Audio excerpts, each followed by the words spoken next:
Bismillahirrahmanirrahim. Assalamualaikum warahmatullahi wabarakatuh. Innal hamdalillahi nahmaduhu wa nasta'inuhu wa nastaghfiruh wa natubu ilaihi wa na'udzu billahi min syururi anfusina wa sayyiati a'malina. May yahdihillahu fala mudhillalah wa may yudlil fala hadiyalah. Asyhadu an la ilaha illallah wahdahu la syarikalah wa asyhadu anna Muhammadan abduhu wa rasuluh. Sallallahu alaihi wa ala alihi wa sahbihi wa sallam tasliman katsira. Amma ba'd. Ayatul muslimat rahimani Allah wa iyyakunna, kita bersyukur pada Allah Jalla wa ala yang kembali melimpahkan taufik pada kita sekalian untuk melanjutkan pembacaan dari kitab Tafsir As-Sa'di rahimahullah. Sekarang masuk surat Al-Hadid dan dia surat Madaniyah. Allah berfirman, ba'da a'udzubillahi minasyaitonir rajim. Bismillahirrahmanirrahim. Sabbaha lillahi ma fis samawati wal ard wa huwal azizul hakim. Lahu mulkus samawati wal ard yuhyi wa yumitu wa huwa ala kulli syai'in qadir. Huwal awwal wal akhir wal zahir wal batin wa huwa bikulli syai'in alim. Huwallazi khalaqas samawati wal arda fi sittati ayyamin thumma istawa 'alal 'arsy ya'lamu ma yaliju fil ardi wa ma yakhruju minha wa ma yanzilu minas samaa'i wa ma ya'ruju fiha wa huwa ma'akum aina ma kuntum wallahu bima ta'maluna basir.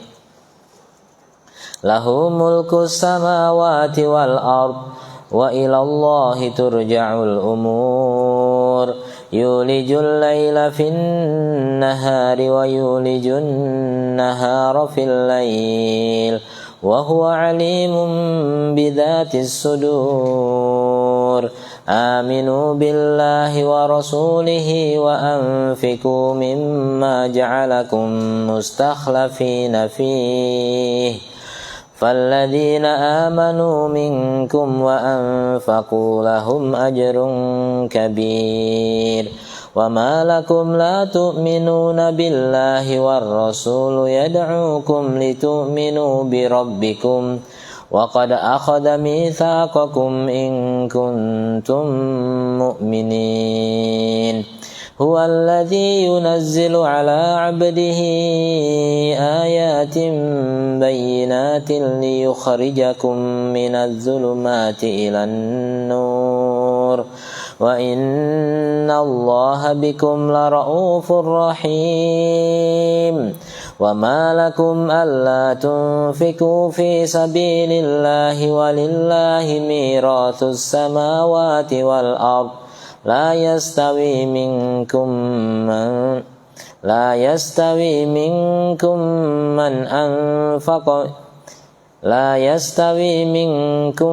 من أنفق من قبل الفتح وقاتل أولئك أعظم درجة من الذين أنفقوا من بعد وقاتلوا وكلا وعد الله الحسنى والله بما تعملون خبير.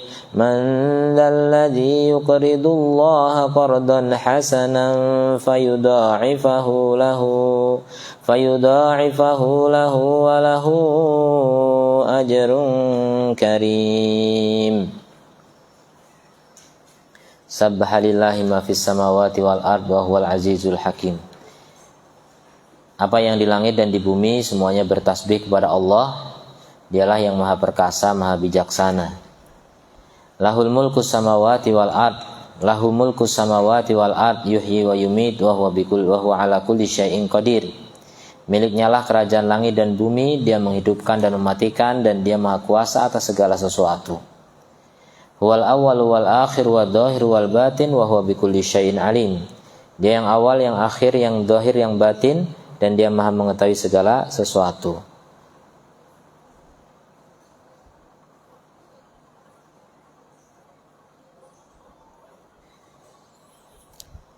Huwallazi khalaqas samawati wal ard. Dialah yang menciptakan langit dan bumi dalam 6 masa.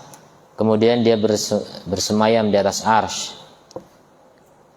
Kemudian dia meninggi di atas arsy. Dia mengetahui apa yang masuk ke dalam bumi dan apa yang keluar dari dalamnya, dan apa yang turun dari langit dan apa yang naik ke langit. Dan dia bersama kamu di mana saja kamu berada, dan Allah maha melihat apa yang kamu kerjakan. Ini ditafsirkan sendiri oleh Allah ya. Bersama kamu di mana berada artinya Allah maha melihat, maha mengetahui apa yang kamu kerjakan. Miliknya lah kerajaan langit dan bumi, dan hanya kepada Allah segala urusan dikembalikan. Dia memasukkan malam ke dalam siang dan memasukkan siang ke dalam malam, dan dia maha mengetahui segala isi hati. Berimanlah kamu kepada Allah dan Rasulnya, dan infakkanlah di jalan Allah sebagian dari harta yang telah menjadikan kamu sebagai penguasanya, ya, sebagai amanah. Maka orang-orang yang beriman di antara kamu dan menginfakkan hartanya di jalan Allah memperoleh pahala yang besar. Dan mengapa kamu tidak beriman kepada Allah padahal Rasul mengajak kamu beriman kepada Tuhanmu, dan dia telah mengambil janji setiamu jika kamu orang-orang yang beriman. Dialah yang menurunkan ayat-ayat yang terang Al-Quran kepada hambanya yaitu Muhammad SAW untuk mengeluarkan kamu dari kegelapan kepada cahaya, dan sungguh terhadap kamu Allah maha penyantun, maha penyayang, maha pengasih, maha penyayang. Kemudian, dan mengapa kamu tidak menginfakkan hartamu di jalan Allah padahal milik Allah lah semua pusaka langit dan bumi. Tidak sama orang yang menginfakkan hartanya di jalan Allah di antara kamu dan berperang sebelum penaklukan kota Mekah. Mereka lebih tinggi derajatnya daripada orang-orang yang menginfakkan hartanya dan berperang setelah itu.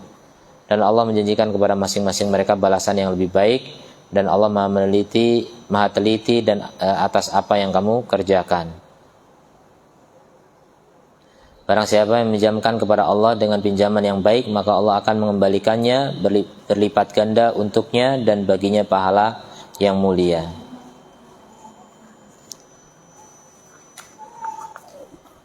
As-Siddi rahimahullah menjelaskan,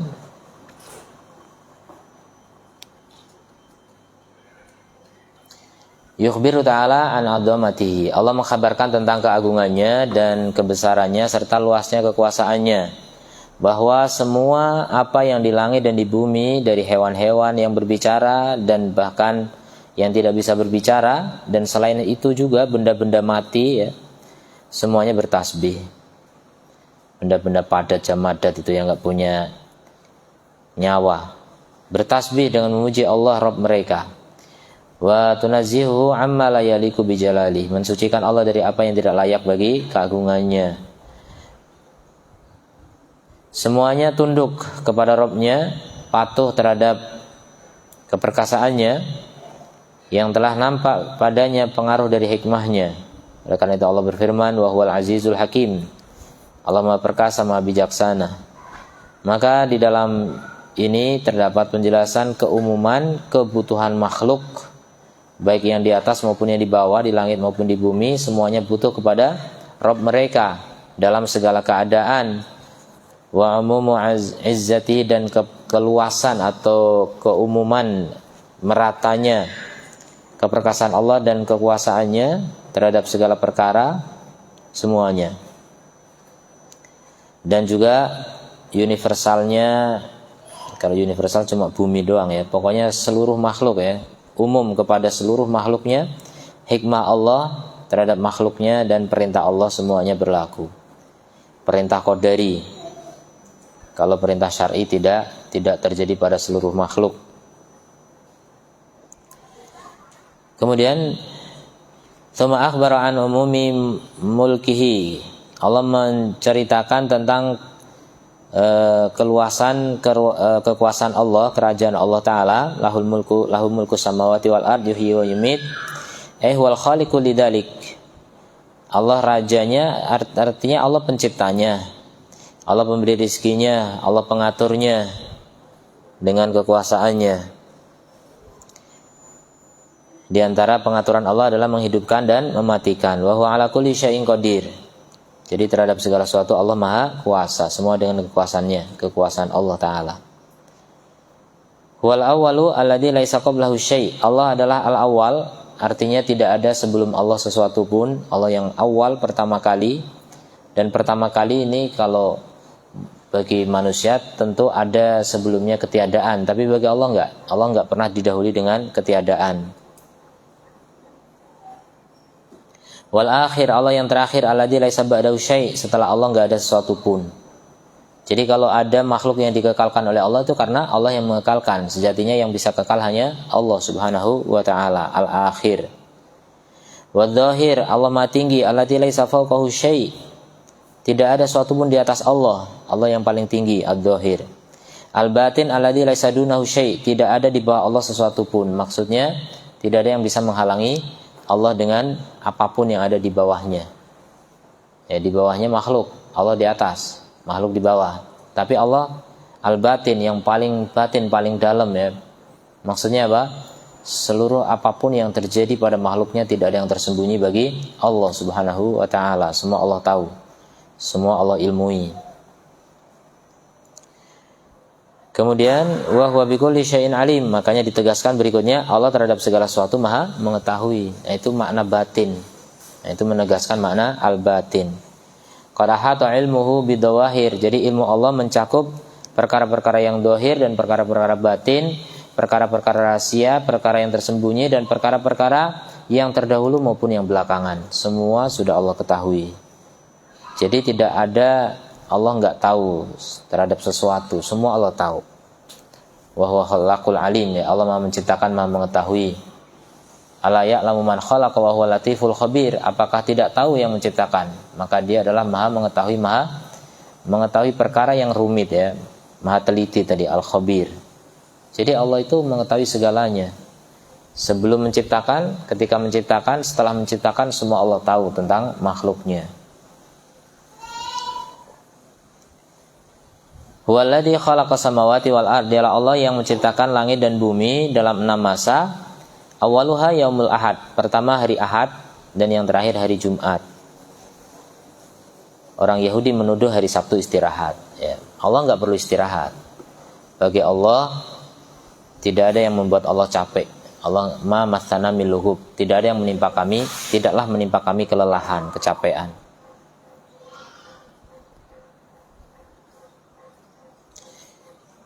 Jadi sudah ada hari-hari padahal langit dan bumi baru diciptakan ya. Hari-harinya tuh berdasarkan apa kira-kira? Kalau sekarang kan hari itu berdasarkan peredaran atau rotasi bumi ya. Bumi berputar satu kali itu sehari semalam. Lah dulu belum ada bumi, gimana ngitung harinya? Allahu a'lam ya, kita nggak tahu. Kemudian juga Allah menciptakan langit bumi 50.000 tahun sejak Allah menulis takdir. Allah tulis takdir 50.000 tahun sebelum Allah menciptakan langit dan bumi. Nah itu 50.000 tahun hitungannya pakai apa? Bukankah tahun itu peredaran matahari, bumi mengitari matahari itu? Itu setahun, 365 hari. Nah dulu belum ada langit bumi, ngitungnya pakai apa? Allahu a'lam ya. Nggak tahu ya, waktu bagi Allah kita nggak ngerti.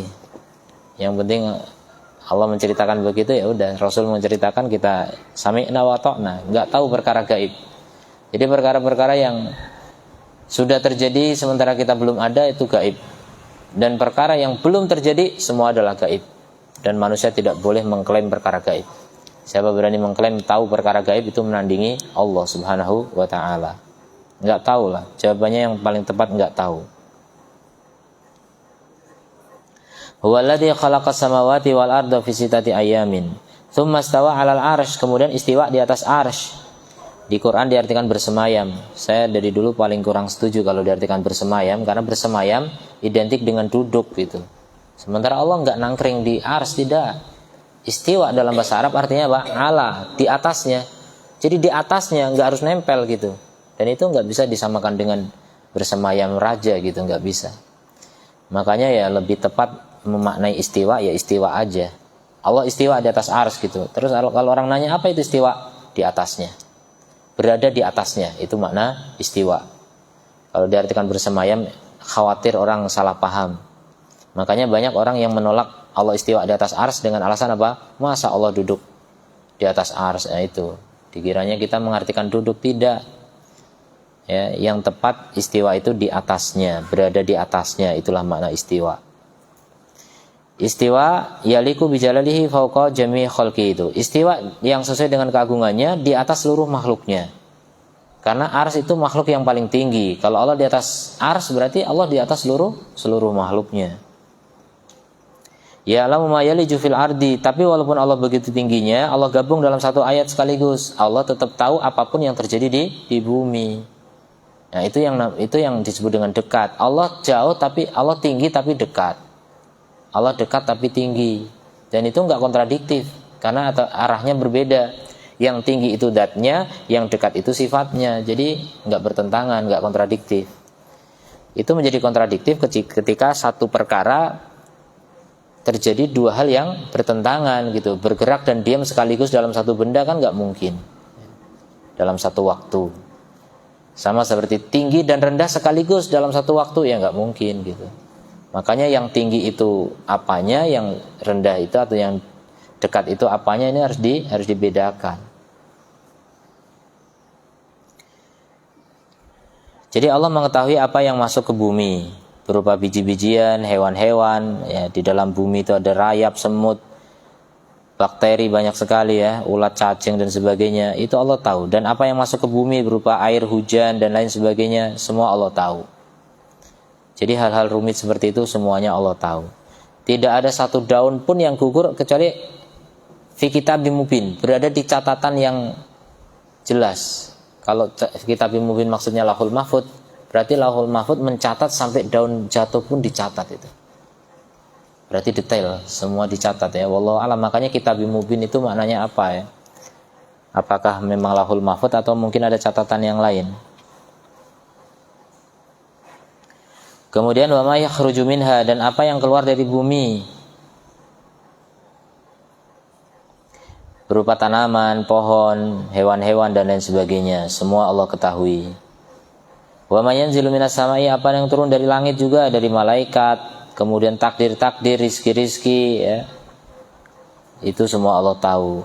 Wa ma ya'ruju fiha, dan apa yang naik ke langit juga berupa malaikat, ruh-ruh, doa-doa, amal-amal dan lain sebagainya. Semuanya naik ke langit, ke atas ya, menuju Allah. Amal-amal menuju Allah semua. Wa huwa ma'akum aina ma kuntum, Allah bersama kalian dimanapun kalian berada. Nih lihat, digabung dalam satu ayat istiwa dan ma'iyah. Allah bersama tapi Allah juga di atas. Ini enggak kontradiktif. Satu ayat sekaligus. Enggak mungkin satu ayat Allah pelin-pelan sendiri gitu dalam satu ayat, mustahil. Maka kita harus pahami dengan baik ayat ini gitu. Karena sebagian ahli bid'ah menganggap tuh Allah bersama kalian berarti Allah di mana-mana. Loh, tadi Allah di atas arsy, kemana itu ayat itu? Enggak dipakai. Itu ciri-ciri ahli bid'ah, menggunakan sebagian ayat, membuang sebagian ayat. Atau potongan ayat ini, bahkan satu ayat aja ada yang diingkari, ada yang diimani. Kalau Ahlussunnah mengimani semuanya benar. Tinggal pengarahannya gitu, tepat sesuai dengan dalil yang lain. Allah istiwa, itu zat Allah yang istiwa di atas arsy. Adapun Allah bersama kalian, itu beberapa sifat Allah ya, ilmunya, rahmatnya, kasih sayang dan lain sebagainya. Pengawasan Allah itu yang bersama kalian. Allah tetap di atas. Karena masih banyak orang yang menggambarkan begitu. Jadi penggambarannya bahkan ini pelecehan terhadap Allah ya. Kita dengan Allah ibarat ikan dengan air. Jadi air itu Allah, kita itu ikan. Kan kacau itu. Jadi ingin ingin menghindar dari menyerupakan Allah dengan makhluk, malah menyerupakan Allah dengan makhluk. Kan diserupakan dengan air, dan ini nyata. Saya dengar sendiri itu di satu masjid di Batam ini. Kok gini cara ngomongnya? Dan itu memang dari buku-buku mereka begitu, dijelaskan begitu. Kok bisa Allah diibaratkan dengan air? Katanya Allah nggak serupa dengan makhluk, malah diserupakan dengan air sekarang. Jadi di sekitar kita ini Allah semua gitu. Gimana itu? Ya enggak, pokoknya jauh dari Al-Qur'an dan As-Sunnah seperti itu. Berbicara tentang Allah dengan akal semata itu pasti tersesat ya. Itu cara-cara yang dilakukan oleh filosof ya, ahli filsafat. Kemudian kaqaulihi, ini seperti firman Allah, mayakunu min najwa thalathatin illa huwa rabi'uhum, tidaklah kalian berbisik dua orang kecuali Allah yang ketiganya, tiga orang kecuali Allah yang keempatnya, wala khamsatin illa huwa sadisuhum, tidak lima orang kecuali Allah yang keenam, wala adna min dzalika illa wala aktsara, tidak kurang dari itu atau tidak lebih kecuali illa huwa ma'hum aina makanu, Allah bersama mereka dimanapun mereka berada. Nah ini artinya Allah mengetahui najwa mereka, Allah mengerti bisikan mereka, Allah tahu gitu maksudnya Allah bersama kalian dengan apa? Dengan ilmunya. Wahadil ma'iyyah ma'iyyatul ilm wal ittila. Kebersamaan di sini adalah kebersamaan dengan ilmu dan pengawasan, penelaahan, penglihatan. Walihada tawa'ada wa wa'ada 'alal mujazati bil a'mali biqaulihi. Oleh karena itu Allah mengancam dan Allah menjanjikan terhadap atas pembalasan terhadap amal-amal dengan sabdanya, wallahu bima ta'maluna basir. Allah dengan apa yang kalian lakukan Allah Maha melihat. Nah, Maha melihat ini berarti apa? Pengawasan. Huwa ta'ala basirun bima yasdaru minkum. Bima yasduru minkum, Allah melihat apa yang muncul dari kalian berupa amal-amal. Wa ma sadarat anhu, dan apa yang muncul darinya tilkal amal-amal tersebut min birrin wa fujurin, berupa kebaikan maupun kejahatan. Famujazikum 'alaiha, maka Allah membalas kalian atasnya, wa hafadhaha 'alaikum, dan menjaganya atas kalian. Lahul mulku as-samawati wal ard, milik Allah kerajaan langit dan bumi. Mulkan wa khalqan, ya, kepemilikan dan juga penciptaan.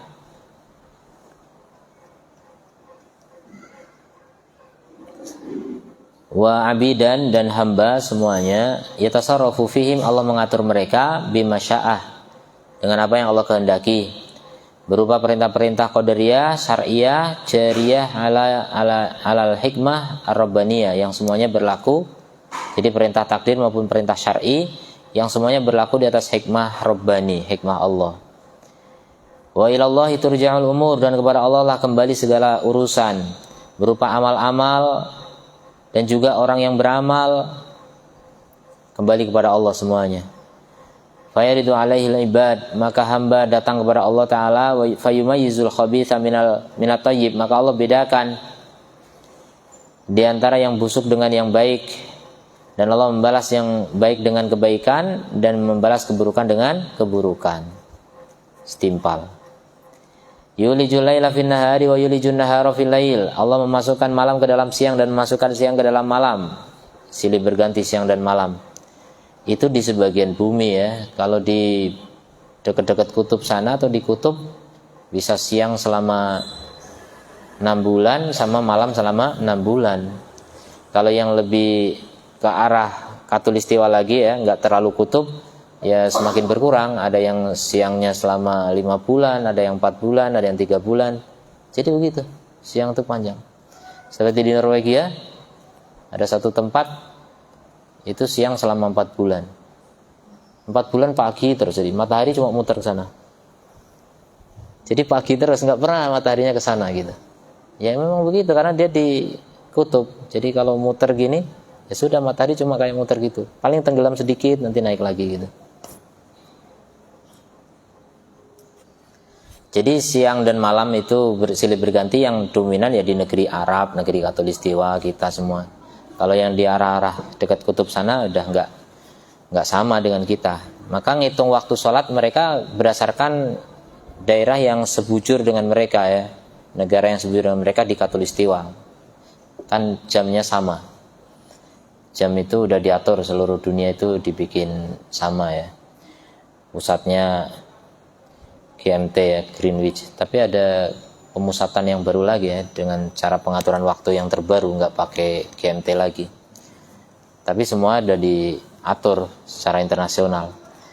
Tapi ada juga yang unik dalam pengaturan jam itu, dia belok-belok nggak karuan tuh, terutama di Pasifik, Samudra Pasifik.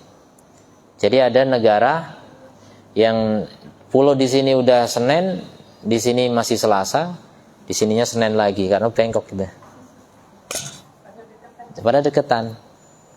Karena ada yang bertetangga, itu yang di Alaska, sini Rusia, sini Amerika. Ada pulau di situ yang di sini udah punya Rusia, sini punya Amerika, beda hari, padahal tetanggaan gitu.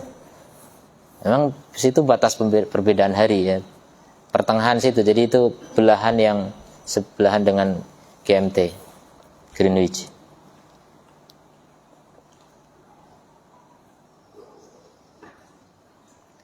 Kemudian wa ilallahi turja'ul umur. Mana tadi? Yudkhilul lail ala nahari, memasukkan malam ke dalam siang. Fayushihim al-lail bidulamihi. Jadi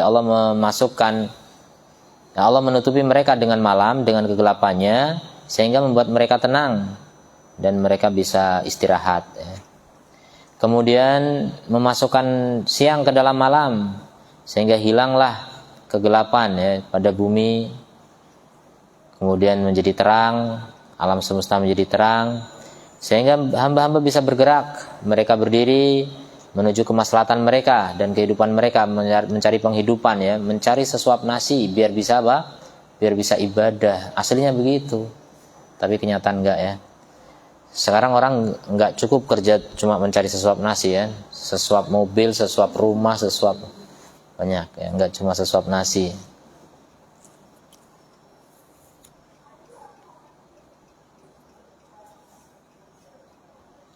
Kemudian wala yazalullahu yukawwiru al-lail 'alan nahar. Jadi terus-menerus Allah itu mempergilirkan antara siang dengan malam, dan alam ini berputar terus enggak bosan ya sampai nanti kiamat. Alam itu selalu begitu pun enggak bosan-bosan ya. Kita kadang ibadah sebentar udah bosan sebagian. Makanya malaikat itu bertasbih kepada Allah la yafturun, enggak bosan. Enggak lemah, enggak bosan tuh. Malaikat bertasbih terus. Ya seperti alam semesta ini bergerak terus. Begitulah gambaran malaikat. Kok malaikat kuat, diberi kekuatan sama seperti bumi langit itu, bumi mengitari matahari terus kan, tenaganya dari mana itu? Energi dari mana itu? Itu energi apa? Gaya apa itu? Kalau gaya gravitasi kan cuma tarik menarik antar benda. Kalau ini benda muter, ini gaya apa ini? Saya nggak tahu, belum tahu fisikanya. Gaya apa itu namanya? Kok mau bumi muter terus gitu? Kok rotasi juga, kenapa rotasi terus gitu? Siapa yang ngatur? Masa orang nggak berpikir kalau itu diatur oleh Allah gitu? Keterlaluan ya. Masa alam begitu saja beredar tanpa ada yang ngatur gitu? Mustahil. Jadi semua itulah kekuatan yang Allah berikan kepada alam semesta ya. Alam bisa beredar terus, nggak capek-capek. Sama seperti sirkulasi air gitu kan? Dari laut naik jadi awan, kemudian kondensasi turun jadi lewat sungai ke laut lagi. Kan muter-muter doang tuh. Itu berapa siklusnya setiap setahun berapa kali gitu. Dan itu nggak bosan juga. Itu untuk apa? Melayani manusia, biar manusia apa? Mau sujud sama Allah. Itu saja hakikat kehidupan. Tapi tetap manusia lalai. Manusia malah teralaikan oleh kenikmatan dunia yang nggak seberapa gitu. Teralaikan. Padahal kenikmatan dunia nggak seberapa ya. Menikmati pemandangan alam, fenomena alam yang begitu. Mereka nggak tahu surga itu jauh lebih indah. Dan ini sudah disaksikan oleh Rasulullah SAW.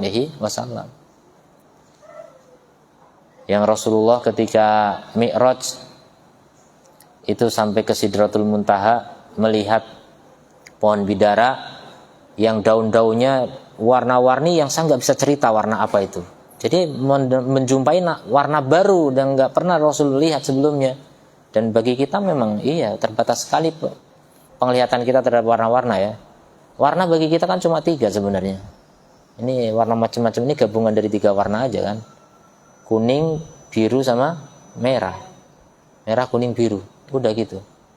Diganti hijau untuk ini lampu lalu lintas, biru aslinya. 3 warna aja kita punya. Kalau kucing cuma 2 warna. Tapi ada burung apa itu punya 12 warna atau 8 warna. Dan itu lebih warna-warni ini dunia. Yang kita tampak seperti ini bagi burung itu nggak seperti ini. Nah itu, jadi perbedaan melihat. Nah di akhirat nanti kita akan melihat warna-warna yang kita belum lihat sekarang. Rasul sudah lihat itu. Ini contoh. Kemudian juga Rasul menceritakan, oh enggak, ini bukan Rasul ya. Di Quran, kalau di Quran ada disebut langit itu di surat Ar-Rahman kemarin, datang kadihan. Langit itu memerah seperti mawar yang berminyak. Itu ilmuwan sekarang menganggap itu kan ada memang nebula ya, atau susunan galaksi yang ada berwarna merah di langit. Jadi ada teropong kan dipercanggih sekarang ya. Teropong antariksa itu kan nggak cuma teropong yang kayak dulu manual ya. Sekarang teropong itu antar negara digabung.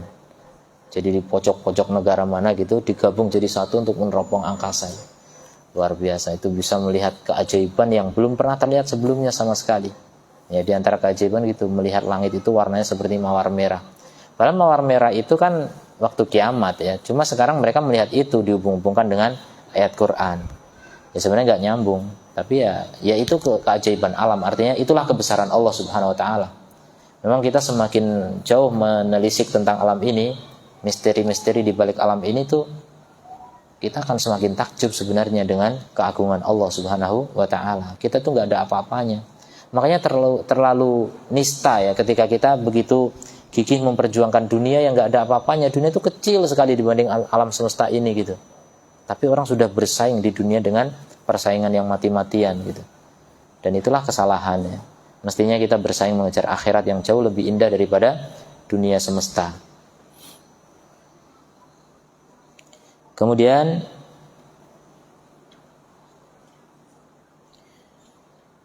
Allah terus mempergilirkan siang dan malam, wa nahar 'alal lail wa yudawilu bainahuma fi ziyadah, dan terus Allah mempergilirkan di antara keduanya dengan tambahan dan pengurangan. Jadi kadang siang lebih panjang, malam lebih panjang. Nah, kalau sekarang kan dengan teknologi kita tahu ya, karena itu memang pergeseran posisi bumi dari matahari sehingga akan mempengaruhi kan buminya miring. Jadi ketika berpindah ke tempat yang lain, otomatis panjang siang dan malamnya akan berubah. Kemudian watul wal qasr hatta takuma bidzalika al-fusul, sehingga terjadilah pasal-pasal, maksudnya musim-musim ya. Ada 4 musim di bulan subtropis sana. Kalau di tropis cuma 2 musim. Wa tastaqimu al-azminah, sehingga waktu menjadi istiqomah. Wa yasulu minal masalih ma yasulu bidzalik. Jadi kemaslahatan diraih dengan adanya perubahan musim itu. Maka Maha Suci Allah Tabaraka wa Ta'ala, Rabb semesta alam, dan Maha Tinggi, Maha Mulia, Maha Pemurah, Alladzina an'ama ala ibadihi, yang memberi nikmat pada hamba-hambanya dengan nikmat-nikmat yang dohir maupun yang batin. Wa huwa alimun bidzati sudur, Allah Maha tahu dengan apa yang ada dalam dada. Ai bima yakunu fi suduril alamin, apa yang terjadi pada dada-dada semesta alam. Fayuafiku man ya'lamu, maka Allah memberi taufik kepada siapa yang Allah ketahui dia layak untuk mendapatkan taufik. Dan Allah juga menelantarkan orang-orang yang Allah tahu kalau dia layak untuk ditelantarkan. Artinya tidak layak mendapatkan hidayah. Begitu ketetapan Allah Subhanahu wa Ta'ala. Kemudian dari ayat 7 sampai 11, berimanlah kalian kepada Allah dan Rasulnya. Ya'muru ta'ala ibadahu bil iman, Allah merintahkan hambanya untuk beriman kepadanya dan kepada Rasulnya dan kepada apa yang dibawa oleh Rasul. Kemudian juga diperintahkan untuk berinfak, nafkah di jalan Allah. Ya, di jalan Allah artinya untuk membela agama Allah, untuk dakwah, untuk jihad dan sebagainya. Minal amwali allati ja'alahallahu fi aidihim, dari harta-harta yang Allah jadikan berada di tangan-tangan mereka. Wastakhlafahum 'alaiha, dan Allah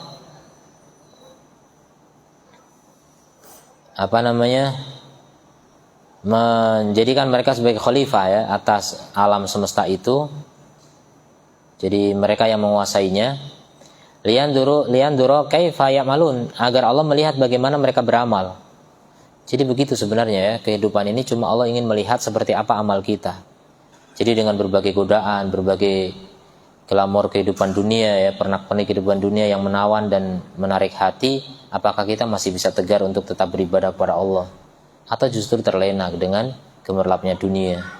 Sekarang dunia itu begitu memukau ya. Kalau di zaman Nabi atau di zaman sekarang juga, kalau di padang pasir nggak ada yang memukau sama sekali. Tapi dengan adanya sekarang orang tahu internet segala macam, segala kenikmatan dunia itu udah di genggaman tangan kita gitu.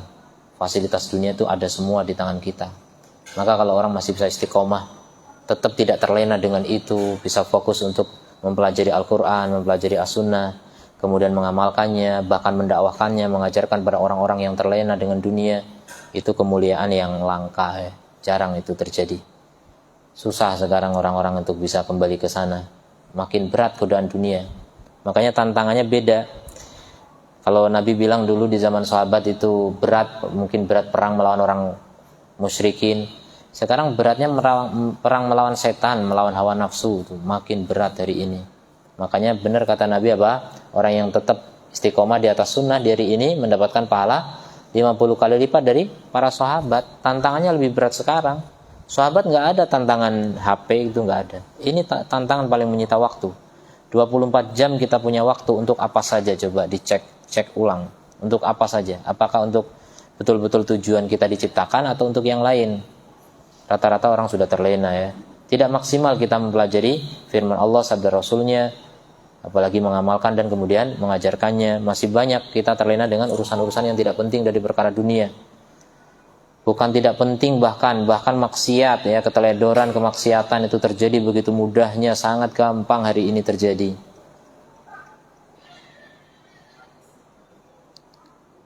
Kemudian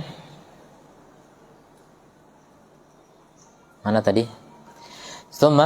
Lama amarahum bidzalik. Kemudian ketika Allah memerintahkan mereka untuk itu dan memotivasi mereka, menganjurkan pada mereka atasnya dengan menyebutkan apa yang menjadi konsekuensi atasnya atau pahalanya, berupa pahala ya. Allah berfirman, "Falladzina amanu minkum wa anfaqu." Orang yang beriman dan berinfak di antara kalian, yaitu yang mengumpulkan antara iman dengan pada Allah dan Rasulnya dan infak di jalan Allah Ta'ala, Allah siapkan apa? Lahum ajrun kabir, pahala yang besar. A'dhamuhu wa ajalluhu ridho rabbihim. Yang paling agung dan paling besar dari pahala itu adalah apa? Ridho Allah Subhanahu wa Ta'ala. Itu yang paling besar. Kita mendapatkan surga ini cuma bonus-bonus kecil saja. Yang paling besar adalah mendapatkan ridho Allah Subhanahu wa Ta'ala sampai melihat wajah Allah. Wal fauzu bidari karomatihi. Kemudian berikutnya menang mendapatkan negeri kemuliaannya, yaitu surga, dan apa yang Allah siapkan di dalamnya berupa kenikmatan yang kekal yang Allah siapkan bagi orang-orang yang beriman dan orang-orang yang berjihad di jalan Allah. Kemudian Allah menyebutkan sebab yang mendorong mereka kepada iman dan tidak enggan atau tidak adanya penghalang darinya. Allah berfirman, "Wa ma lakum la tu'minuna billah." Kenapa kalian tidak beriman kepada Allah dan Rasulnya? Wa rasulu yad'ukum, dan Rasul sudah mengajak kalian untuk beriman kepada Rabb kalian. Wa qad akhadha mitsaqakum, padahal Allah sudah mengambil janji kalian, in kuntum mu'minin, kalau kalian benar-benar beriman. Kenapa kalian tidak beriman? Atau kenapa kalian tidak menjalankan konsekuensi iman gitu? Kalau mengaku beriman, kenapa tidak beramal gitu? Ai wa mal ladzi yamna'ukum minal iman. Apa yang menghalangi kalian dari iman? Wal halu anna Rasul Muhammad, sementara keadaannya bahwasanya Rasul yaitu Muhammad sallallahu alaihi wasallam seutama-utama Rasul dan semulia-mulia dai sudah mengajak kepada Allah dan mengajak kalian semuanya. Mengajak kepada Allah, mengajak kalian semuanya. Fahada mimma yujibul mubadaro. Maka ini diantara perkara yang mengharuskan kita untuk bersegera untuk menyambut seruan Nabi SAW. Kita diajak beriman, ya ayo beriman, cepat segera beriman. Ditanya oleh Allah, kenapa enggak beriman? wa talbiyah dan menyambut, wal ijabah dan menjawab, lil haqqi kebenaran, alladzi ja'a bihi yang dibawa oleh Rasul sallallahu alaihi wasallam. Wa qad akhadha 'alaikumul ahda, dan sungguh Allah telah mengambil atas kalian janji, wal mitsaq,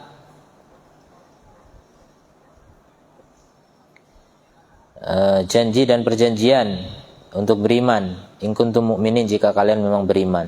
Kapan janjinya? Ketika kita di dalam tulang punggung Adam dulu ya, Allah sudah mengambil janji kita, tapi kita lupa ya.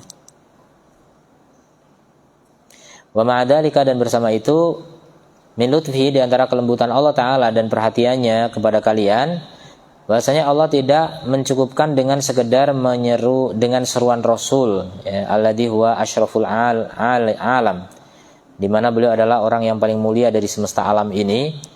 Bal ayyadahu bil mu'jizat, bahkan Allah kokohkan Nabi, Allah dukung Nabi dengan mukjizat-mukjizat yang menunjukkan kepada kalian atas kebenaran apa yang beliau bawa berupa ayat-ayat yang jelas. Oleh karena itu Allah berfirman, huwallazi yunazzilu ala 'abdihi ayatin bayyinat, dialah yang menurunkan kepada hambanya yaitu Muhammad sallallahu alaihi wasallam ayat-ayat yang jelas sebagai mukjizat itu. Aidohirat, yang nampak nyata, yang menunjukkan tadulu ahlal uqul, yang menunjukkan kepada orang yang berakal atas kebenaran apa yang dibawa beliau, dan bahasanya beliau adalah hakul yakin ya, kebenaran yang meyakinkan, keyakinan yang benar. Liyukhrijakum, agar mengeluarkan kalian dengan diutusnya Rasul yang mulia kepada kalian, wa ma anzalahullahu ala yadihi, dan apa yang Allah turunkan pada tangannya berupa kitab dan hikmah, minadulumati ila nur, jadi mengeluarkan kalian dari kegelapan kepada cahaya, ay min dulumatil jahli, dari kegelapan kebodohan, kekufuran, menuju cahaya ilmu dan iman. Jadi orang itu kalau nggak mau belajar tetap dalam kegelapan. Makanya hidup ini gelap kalau orang nggak mau belajar. Gimana hidup itu nggak mau belajar? Ya gelap, hatinya gelap gitu. Mungkin rumahnya terang, banyak lampu, listrik, tapi hatinya gelap. Makanya nggak bahagia orang yang nggak punya ilmu. Kalau kita mau bahagia, coba pahami Al-Quran, pahami As-Sunnah. Semakin banyak kita memahami Al-Quran dan As-Sunnah, semakin terang hati kita. Kalau hati semakin terang, maka semakin bahagia. Cahaya ilmu dan iman. Kalau ilmunya banyak, imannya juga kuat. Wa hadza min rahmatih. Ini diantara rahmat Allah terhadap kalian dan kasih sayangnya kepada kalian, di mana haitsu kana arhamu bi ibadihi, Allah lebih sayang kepada hamba-hambanya daripada ibu kepada anaknya. Wa innallaha bikum laraufur rahim. Wa ma lakum alla tunfiqu fi sabilillah. Kenapa kalian enggak mau berinfak di jalan Allah? Tadi udah ditanya kenapa enggak beriman. Sekarang berinfak. Dan berinfak konsekuensi iman ya. Kalau orang enggak punya iman ya enggak mau berinfak. Orang yang sudah merasa beriman aja masih berat untuk berinfak, apalagi yang enggak beriman.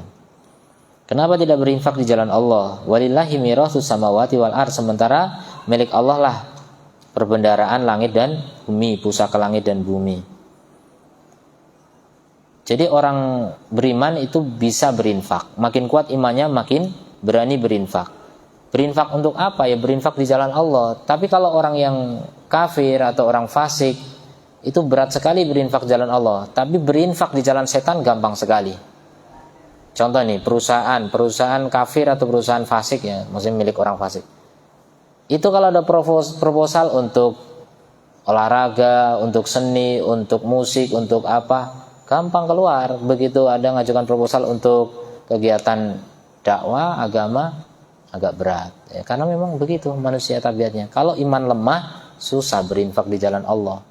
Tapi gampang berinfak di jalan setan.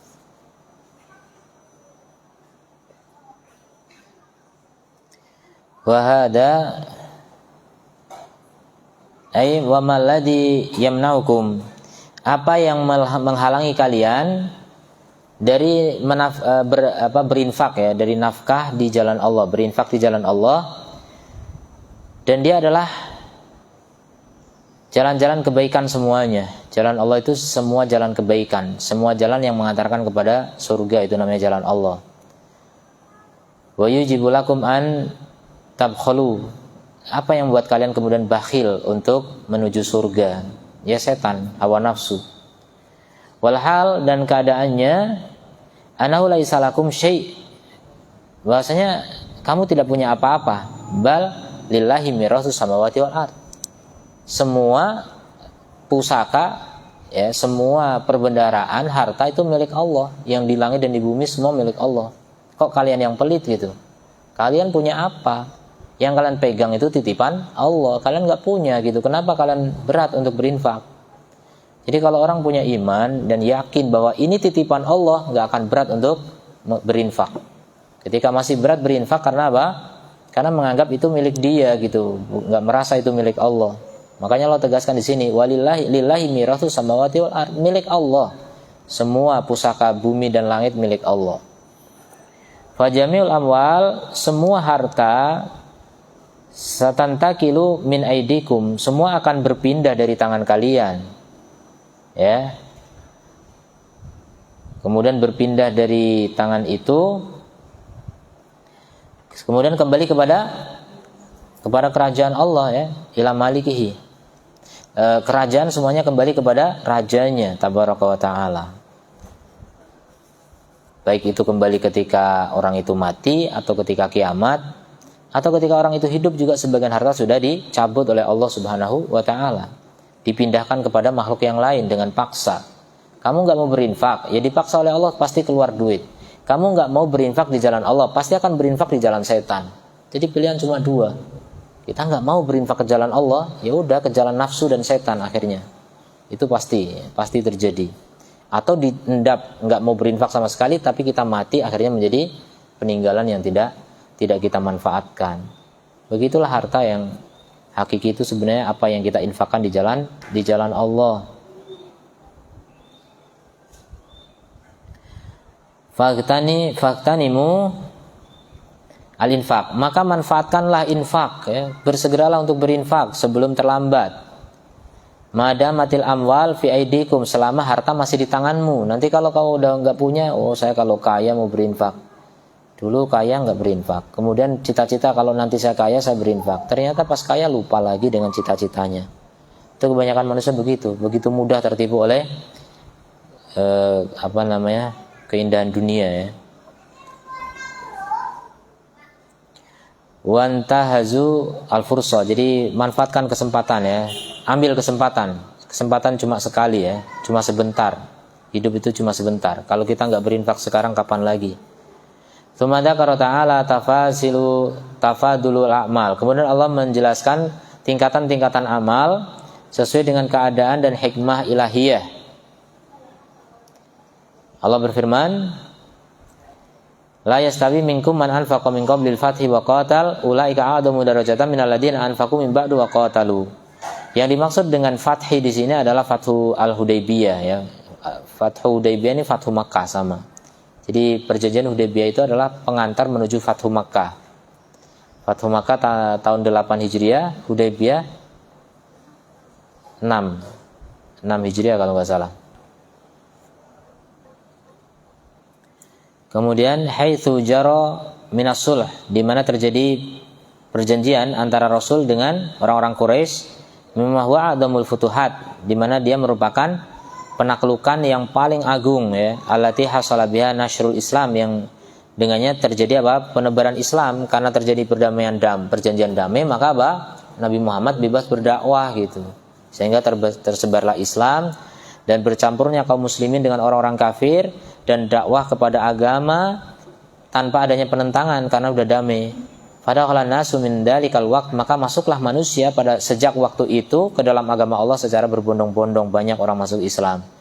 Sehingga Islam menjadi perkasa dengan keperkasaan yang besar. Dan kaum muslimin sebelum Hudaybiyah ini la yaqdiruna ala dakwah, mereka tidak mampu untuk berdakwah kepada agama Allah. Fi ghairil buq'ah allati aslama ahlaha, kecuali di tempat yang memang penduduknya sudah masuk Islam, seperti Madinah dan sekitarnya, ya, wa tawabi'iha. Tapi di Mekah nggak bisa. Wa kana man aslama min ahli Makkah, maka orang yang masuk Islam di kalangan ahli Mekah dan yang lainnya dari negeri-negeri kaum musyrikin, yu'di yu'da wa yukhafu. Mereka diganggu dan ditakut-takuti, diteror. Falidzalika kana man aslama qabla al-fathi. Oleh karena itu orang yang masuk Islam sebelum Fathu Makkah dan berinfak dan berperang itu lebih besar pahalanya ya daripada orang yang setelah itu. Karena setelah Fathu Makkah itu gampang gitu maksudnya. Jadi orang itu gampang-gampang aja untuk masuk Islam. Tapi sebelumnya berat. Masuk Islam itu dalam tekanan, dibantai. Kama huwal muqtadul hikmah, sebagaimana itu adalah tuntutan hikmah. Walidzalika kana sabiquna, oleh karena itu orang-orang yang terdahulu masuk Islam, fudala sahabah, mereka adalah para pembesar para sahabat ya, sahabat-sahabat yang mulia. Walibhum aslama qabla al-fathi, kebanyakan mereka adalah berislam sebelum Fathu Mekah. Itu sahabat yang paling baik, yang paling mulia. Tapi setelah itu ya derajatnya di bawahnya. Walamma kana tafdil bainal umur. Ketika pengutamaan di antara perkara-perkara, qad yatawahhamu minhu naqsun wa qadhun, kadang-kadang terkesan darinya kritikan dan perendahan terhadap yang direndahkan ya, yang mafdul ya, yang kurang utama. Maka Allah menjaga hal itu dengan firman-Nya wa kullan wa'adallahu husna. Jadi masing-masing tetap Allah janjikan apa? Pahala yang terbaik. Ya walaupun masuk Islam setelah Fathu Mekah, ya kita semuanya masuk Islam setelah Fathu Mekah. Tapi tetap Allah janjikan apa? Yang terbaik. Jadi semuanya dapat kebaikan yang terbaik, cuma yang sebelum Fathu Mekah itu jauh lebih baik. Alladzina aslamu wa qatalu wa anfaqu min qablil fathi wa ba'dahu. Jadi semuanya dapat. Kulluhum wa'adahullahul jannah, semua dijanjikan surga. Wa yadullu ala fadli sahabat. Ini menunjukkan akan keutamaan sahabat semuanya radhiyallahu anhum, di mana Allah bersaksi untuk mereka dengan keimanan dan Allah menjanjikan mereka dengan surga. Begitulah sahabat. Ayat Quran kalau ada pujian terhadap orang beriman, maka sahabat nomor 1. Karena orang beriman pertama kali adalah para sahabat. Wallahu bima ta'maluna khabir. Allah Maha tahu, Maha teliti terhadap apa yang kalian lakukan. Fayujazi kullan minkum, maka Allah membalas masing-masing dari kalian ala ma ya'lamuhu min amalihi, atas apa yang Allah ketahui ya dari amal-amal, min amali, dari amal masing-masing. Jadi enggak bakal tertukar ya, pahala enggak tertukar, rezeki enggak tertukar, semua Allah perhitungkan dengan teliti. Tsumma hatta ala nafaqah fi sabilillah. Kemudian ayat 11-nya ya, setelah Allah cerita tentang masa lalu, berikutnya untuk masa sekarang Allah memotivasi orang-orang untuk apa? Berinfak di jalan Allah sebagaimana dulu para sahabat berinfak di jalan Allah. Lianal jihad mutawakifun ala nafaqah fihi. Karena jihad itu tergantung nafkah. Kalau nggak ada nafkah, nggak ada harta, yang nggak bisa jihad. Nah, Rasulullah kalau mau jihad pasti akan mengumumkan pada sahabat, kumpulkan harta kalian. Akhirnya Umar datang, saya akan mengalahkan Abu Bakar hari ini. Begitu. Jadi mereka bersaing untuk bisa berinfak di jalan Allah Subhanahu wa taala. Kemudian wa badlul amwal fil tajahhuzi lahu. Jadi harus ada pengorbanan harta untuk menyiapkan apa? Jihad. Jihad itu butuh biaya. Bahkan biaya perang itu bikin negara bangkrut ya. Amerika itu ketika memerangi Afghanistan itu bangkrut. Wah, banyak mengeluarkan dana besar. Makanya Presiden Amerika itu diharapkan rakyatnya tuh jangan yang hobi perang gitu. Karena kalau hobi perang ngabisin devisa negara. Terus kayak Belanda itu pernah bangkrut ketika perang melawan Diponegoro. Perang 5 tahun bersama Diponegoro itu menghabiskan dana Belanda yang menjajah berbagai negara selama 20 tahun. 20 tahun menjajah dihabiskan untuk perang Diponegoro. Jadi luar biasa. Ya sebelumnya berhasil, bahkan sampai akhirnya Belgia memisahkan diri dari Belanda. Sampai ada negara Belgia. Itu tadinya Belanda semua. Gara-gara perang Diponegoro. Jadi pengaruhnya besar ternyata perang Diponegoro. Kemudian faqala, maka Allah berfirman, man dzalladzi yuqridullaha qardan hasana. Siapa yang mau meminjami Allah dengan pinjaman yang baik? Ini lembut sekali panggilan Allah ya. Jadi infak itu dianggap meminjami Allah, padahal yang dipakai untuk minjemin duit siapa? Duit Allah juga. Coba, luar biasa kan? Betapa baiknya Allah, begitu bahasanya, minjemi. Minjemi itu artinya nggak takut hilang, namanya minjemi kan? Nanti akan dikembalikan. Bahkan dalam masalah minjam dengan manusia juga begitu. Islam menganjurkan kalau kita memberi pinjaman kepada orang lain, itu niati ibadah memang. Makanya dalam pinjam-minjam nggak ada bisnis. Kalau ada bisnis dalam pinjam-minjam itu riba namanya. Haram riba. Ada pahala di balik meminjamkan. Setiap hari kita memberi pinjaman pada orang, itu sama dengan berinfak senilai pinjaman itu. Kalau kita minjemin orang 1 juta, kemudian minjemnya berapa lama? Sebulan misalnya. Berarti 30 juta kita infak kepada orang itu. Besar. Itu padahal nanti dibalikin 1 juta itu. Tapi kita sudah berinfak berapa? 30 juta. Maka itulah keutamaan orang yang rajin minjemin orang, tapi bukan rentenir ya. Tapi pahala. Kita mengharapkan pahala dari situ. Itu kalau memang masih dalam deadline jatuh temponya masih di dalam. Kalau di luar jatuh tempo diundur lagi 2 kali lipat lagi. Jadi banyak sekali pahalanya sebenarnya. Wahya nafaqah at-thayyibah, dia adalah nafkah yang bagus. Allati takunu khalisah liwajhillah, yang murni hanya untuk mencari wajah Allah. Muwafiqah limardatillah, sesuai dengan ridha Allah. Min malin halalin thayyib, dari harta yang halal, jangan dari harta yang haram. Thayyibah bihi nafsahu, dan kemudian jiwanya juga sukarela, enggak usah terlalu berat hati. Wa hadza min karamillah, inilah kemurahan Allah taala. Haitsu sammahu qardon, di mana Allah menamainya sebagai pinjaman gitu, padahal duit Allah juga. Wal mal malu, harta Allah, dan hamba Allah. Jadi kita semua milik Allah, ngapain kita minjemin Allah gitu? Tapi itulah bahasa Allah ya, kasih sayang Allah Subhanahu wa taala. Kita aja milik Allah kok kita minjemin Allah gitu kan. Sama seperti anak minjemin orang tua, itu enggak sopan banget gitu. Orang tua kesusahan, Bapak mau minjem duit, ya Pak ini saya pinjemin, kapan bayar Pak? Gitu. Ini nggak sopan banget itu. Walaupun kayaknya baik, tapi itu nggak sopan. Gitu. Sama orang tua nggak ada pinjam-minjam, orang tua tuh kasih gitu.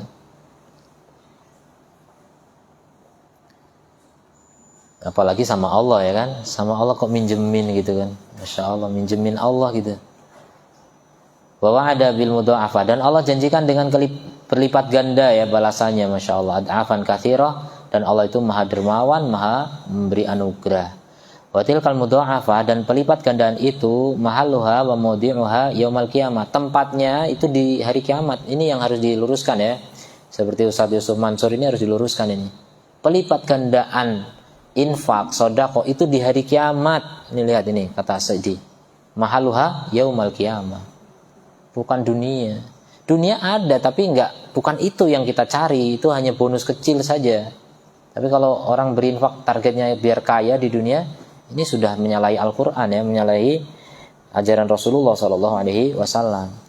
Yauma kullun yatabayyanu faqruhu, di mana hari itu semua jelas kefakirannya. Kita sangat butuh terhadap apapun ya, terhadap siapapun. Kita butuh bantuan pada Allah terutama ya. Nah, makanya di saat itulah kita butuh pahala-pahala kita. Wa yataju ila aqalli syai' minal jazail hasan, kita butuh yang paling kecil saja dari balasan kebaikan yang pernah kita lakukan, kita sangat butuh. Apalagi Allah siapkan dengan berlipat ganda. Ya, mungkin sampai sini ada pertanyaan? Ya.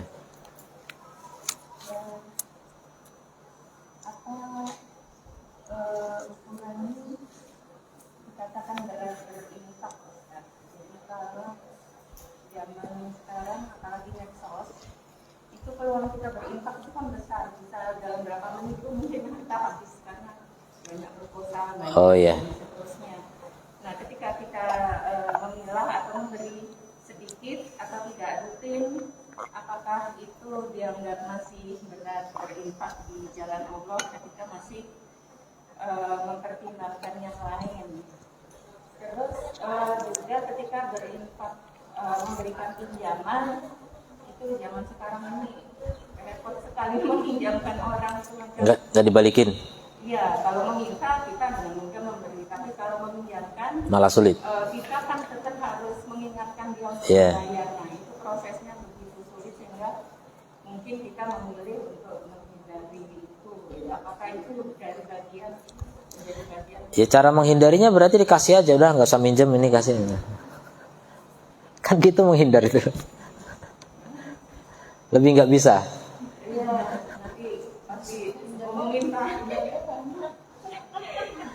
Udahlah nggak usah minjem, udah ini. Jelas Ustaz, kita menginfakkan untuk barang atau apa ini, kita memberi hari ini datang 1, besok 50, datang semua. Ya. Jadi memahami infak dalam istilah Islam itu jangan memahami infak itu hanya sedekah. Infak itu termasuk infak untuk diri sendiri, untuk keluarga kita, itu infak semua. Infak itu artinya membelanjakan harta, itu infak. Jadi kita punya harta dari Allah, kemudian untuk apa? Itu semuanya infak. Jadi ketika saya nggak bisa ngasih dia, tapi karena ini kebutuhan keluarga saya, itu nggak masalah. Itu tetap disebut infak untuk keluarga gitu. Jadi kita cuma mempertimbangkannya mana yang paling utama gitu aja. Dan seutama-utama infak untuk siapa? Untuk keluarga. Nabi menggambarkan gini, dirham tadawah fisabilillah, 1 dinar kamu infakkan di jalan Allah, jihad berarti. Kalau jalan Allah pokoknya jihad. Dinar tadawah fi miskin, kamu berikan kepada orang miskin. Dinar kamu berikan, apalagi satu lagi saya lupa. Pokoknya ada beberapa. Kemudian terakhir, dinar kamu berikan untuk keluargamu. A'dhamuha ajron, maka yang paling besar pahalanya yang untuk keluargamu. Coba lihat motivasinya. Ini semuanya disebut infak semua. Jadi jangan membatasi infak itu cuma yang ngajukan proposal, enggak. Pokoknya pembelanjaan kita semuanya dalam rangka mencari ridha Allah itu di jalan Allah. Makanya tadi disebutkan turukul khair, itu jalan-jalan kebaikan itu banyak. Semua kalau ditujukan mencari pahala itu kebaikan. Luqmatun tadu'a fi imra'atik laka biha shadaqah. Satu suapan yang kau letakkan di mulut istrimu bagimu sedekah. Nabi sebut sedekah. Jadi enggak semua infak itu harus ke yang lain kemudian keluarga kelaparan, enggak begitu. Jadi pahamilah bahwa infak itu artinya membelanjakan harta. Kalau dominan dari harta yang Allah berikan kepada kita 99% di jalan Allah, itulah orang mulia. Apa 100% lah, 100% kalau bisa. Mungkin ada 1% yang mungkin nyeleweng entah kemana gitu kan. Kalau di jalan yang enggak Allah ridhoi kan jadinya bukan di jalan Allah berarti. Enggak diridhoi misalnya gimana? Misalnya kita wajib memberi kepada seseorang, tapi kita nggak berikan, berarti menghalangi haknya. Karena kita lebih memilih yang lain yang kurang wajib. Nah itu termasuk kemaksiatan. Misal kita tahu ada orang kelaparan ini butuh makan, janganlah buat kekasih saya aja, menjalin cinta misalnya. Padahal ini lebih kelaparan, ini nggak kelaparan. Nah itu bisa masuk dosa gitu. Itu saja pertimbangannya. Selama kita menyalurkan dalam hal-hal yang Allah ridhoi, itu namanya di jalan Allah. Tapi di jalan Allah yang paling tinggi adalah jihad memang. Ya, kalau harta kita untuk jihad, alokasi untuk jihad itu besar, insya Allah tabungan kita besar di sisi Allah, paling banyak pahalanya. Dan jihad itu mencakup jihad dengan amal dan jihad dengan ilmu. Jihad, ilmu, amal, harta. Nah, harta ini disalurkan ke jihad amal dan jihad ilmu. Jihad amal itulah perang, jihad ilmu itulah dakwah. Jadi membiayai sekolah, membiayai orang jadi ulama, membiayai nanti ketika dakwah dibiayai terus. Itu kita enggak berdakwah, tapi kita mendanai dakwah. Itu pahala orang yang berdakwah nyalur kepada orang yang mendanai itu. Nah itu infak. Itu infak yang paling tinggi itu. Nah nanti di bawahnya paling infak-infak untuk fakir miskin, anak-anak terlantar. Itu level bawah. Kalau infak-infak proposal untuk kegiatan 17-an, 18-an, 19-an itu nggak ada artinya ya, bisa, dan itu bisa masuk kategori dosa kalau ternyata acaranya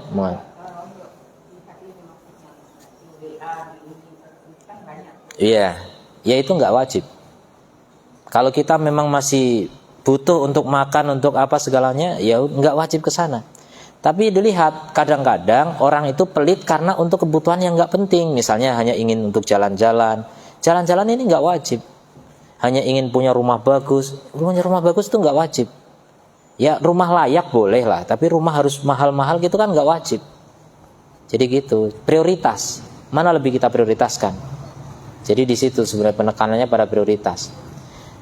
Kemudian kalau ada orang minjem, kayaknya ini orang sulit balikin, ya kita lihat minjemnya darurat atau enggak. Dia minjem cuma untuk beli HP, HP itu enggak wajib. Minjem untuk makan, tuh Rasulullah minjem untuk makan. Nah itu enggak ada memang. Nah itu baru kita kasih, udahlah enggak usah minjem, ambil aja. Atau mungkin pertamanya ya pinjem ya, berapa kapan balikin? Ya bulan depan mungkin ada duit itu. Ya udah, tunggu bulan depan kita bisa infak pahala setiap hari gitu. Nanti pas bulan depan gimana? Belum ada. Ya udah diundur lagi bulan depan lagi. Nah, itu pahalanya ngalir terus. Tapi kalau diberikan ya lebih besar lagi pahalanya. Jadi kalau meminjamkan nggak wajib menagih ya Ustaz. Ya itu mengingatkan aja. Ini jatuh tempo nih, mau bayar nggak? Oh belum kuat, belum ada gitu. Ya udah ditunda lagi. Begitu, dengan ditunda lagi, memang ketika kita melakukan itu kan ada rasa berat, malu dan sebagainya. Kadang-kadang nagih itu kan malu, nagih malah malu kan. Yang ditagih nggak malu, yang ditagih marah-marah. Itu rasa berat di situ, ada pahala kita dengan menambah, menunda lagi, memberi tempo tambahan, itu menambah pahala lagi. Jadi kebaikan-kebaikan. Nanti sampai akhirnya mentok, udahlah nggak usah dibalikin. Anggap saja sebagai sedekah gitu. Ya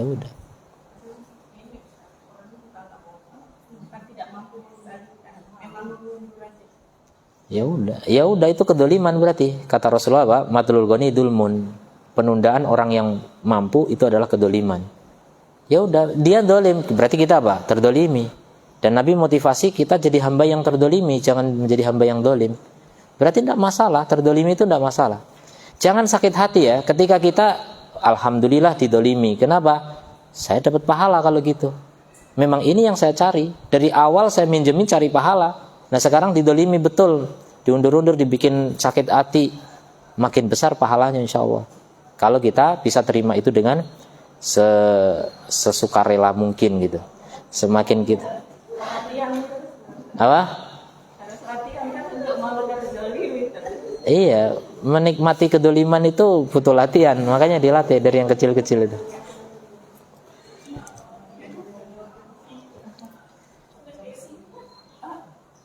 Butuh latihan memang. Saya alhamdulillah udah beberapa kali dilatih begitu, jadi udah latihan. Enak sih, dolim itu enak. Iya sudah, karena ya udah target kita kan pahala, apalagi sih? Kalau orang yang marah-marah ketika didolimi karena kita terlalu target duniawi gitu. Ini hak saya harus saya ambil gitu. Enggak harus. Sudah itu Allah yang ngatur gitu. Serahkan ke Allah. Kalau kita lebih memilih apa yang di sisi Allah daripada yang di tangan kita, itu enggak masalah. Hidup itu enggak sulit. Hidup itu indah. Dan itu zuhud. Masih ingat pelajaran zuhud dulu? Zuhud itu apa? Lebih yakin dengan yang di sisi Allah daripada yang di tangan kita. Udah. Yang di tangan kita bisa lepas. Yang di sisi Allah jangan sampai lepas. Itu. Jangan kasih lepas. Itu. Pahala. Itu pahala lebih penting daripada harta.